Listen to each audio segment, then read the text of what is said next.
to our channel, that is Ask Me Abroad, where you get latest details about studying IELTS material and studying abroad. So today we are going to talk about how to get 7 plus band scores in IELTS speaking module.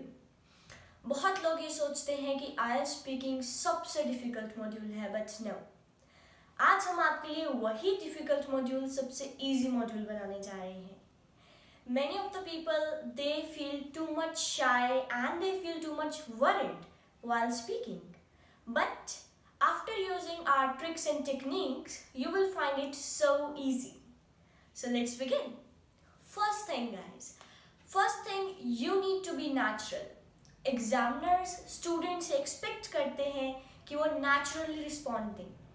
माना कि आप लोग try करते हैं कि आप अपना best दें, but somehow some things fake हो जाती हैं. Likewise हम लोग काफ़ी मोटिवेटर्स को वॉच करते हैं, काफ़ी गुड स्पीकर्स को वॉच करते हैं, हम ट्राई करते हैं कि हम उनका एक्सेंट गेन कर सकें, बट जो आपका नेचुरल एक्सेंट है जितना अच्छा वो परफॉर्म करेगा और कोई परफॉर्म नहीं कर सकता, right? And examiners actually want students to be natural. They don't like fake accent. So our first tip is to be natural. Second point, practice, practice and practice. As you have said that practice makes a man perfect, so always do practice. Practice of what? Practice of speaking in English. आप उठ रहे हैं, आप बैठ रहे हैं, आप सो रहे हैं, आप जाग रहे हैं, आप खा रहे हैं, आप पी रहे हैं, हर समय अपने आप को इंग्लिश के माहौल में ढालिए.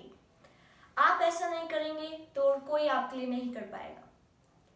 इंग्लिश सुनिए, इंग्लिश बोलिए, सोते टाइम भी इंग्लिश की प्रैक्टिस कीजिए. जब आप सोने लग रहे हैं उस टाइम पर अपना डेली स्केड्यूल बोलकर देखिए. कई लोगों को प्रैक्टिस करनी पड़ती है पास्ट टेंस के सबसे ज़्यादा, बिकॉज वो सोचते हैं कि पास्ट टेंस में बोलना बहुत ज़्यादा मुश्किल है, बट इसका भी एक इलाज है. अभी हमने डिस्कस करा कि आप अपने डेली रूटीन को स्पीक किया कीजिए, राइट? सो वही डेली रूटीन आपका पास्ट में जाएगा. मॉर्निंग से इवनिंग तक जो भी आपने किया वो सब कुछ पास्ट हो चुका है रात तक, राइट? सो जब आप रात को सोने के टाइम पर प्रैक्टिस करेंगे उस टाइम पे आप पास्ट टेंस का यूज करेंगे. ओके, वन मोर थिंग, अगर आप किसी रेस्टोरेंट में जा रहे हैं या फिर आप किसी शॉपिंग मॉल में जा रहे हैं, वहाँ पर ज़्यादा ट्राई कीजिएगा इंग्लिश बोलने की.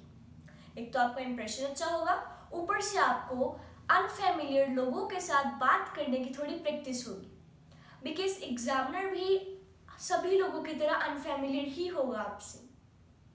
हम लोग समटाइम्स अपने से छोटे इंसान के साथ बहुत अच्छे से इंग्लिश में बात कर लेते हैं, क्योंकि हमें पता है कि जितनी इंग्लिश हमें आती है सामने वाले को उतनी नहीं आती. बट यहाँ पर सिस्टम थोड़ा सा डिफरेंट है.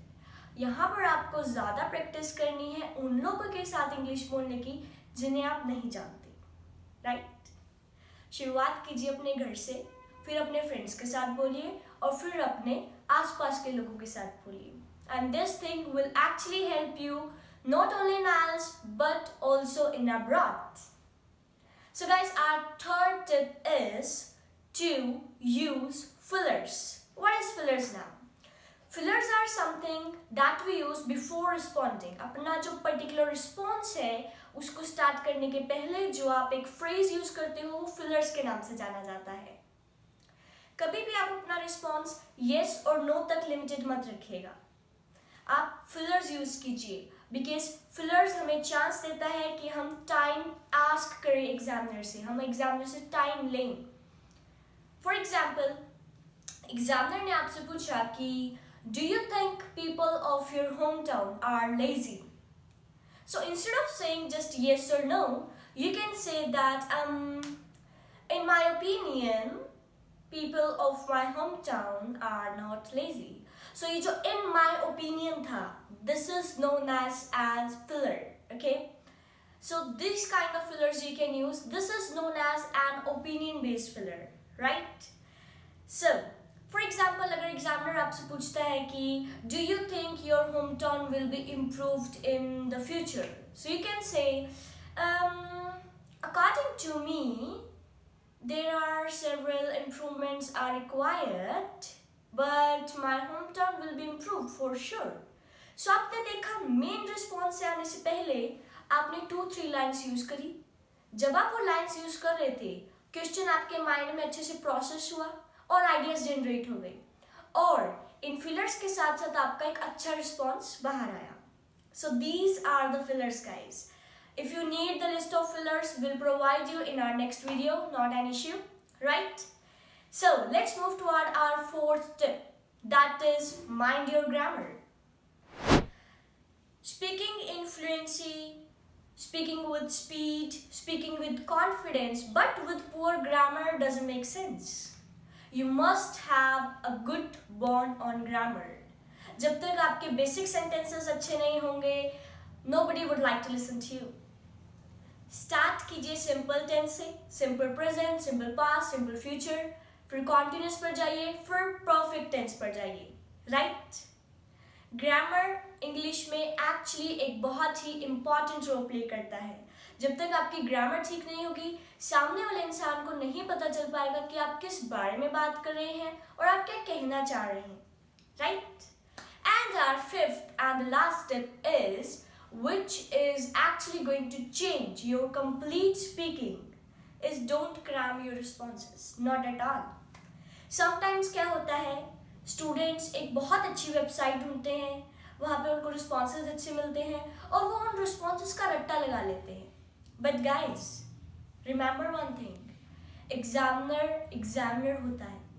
एग्जामिनर को बहुत ईजिली पता चल जाता है कि बच्चे ने क्रैम किया हुआ है, और क्रैम्ड रिस्पॉन्सेस को 5.5 से ज़्यादा बैंड स्कोर्स नहीं मिलते. ट्राई करो, आप रिस्पॉन्सेस पढ़ो, उसके बाद थोड़ा सा आइडिया जनरेट करो, फिर उसकी लैंग्वेज चेंज करो, अपनी लैंग्वेज में उस रिस्पॉन्स को दोबारा से बिल्ड करो और फिर स्पीक करो, राइट? जिससे कि क्या होगा, आपको आइडिया भी आ जाएगा कि इस टॉपिक या फिर इस क्वेश्चन के बारे में क्या स्पीक करना है, और आपकी लैंग्वेज भी चेंज हो जाएगी, और थर्ड थिंग, आप नेचुरल शो करोगे एग्जामिनर को. एग्जामिनर को लगेगा कि बच्चा अपने खुद के दिमाग से बोल रहा है, कहीं से भी रट्टा नहीं मारा हुआ, right? So guys, again I'm saying, if you do practice by using our tips and techniques, you will surely get 7+ band scores in your IELTS speaking. So thank you so much for watching. If you need more tricks and techniques related to IELTS modules, subscribe our channel and tap the bell icon, and we'll be there for you.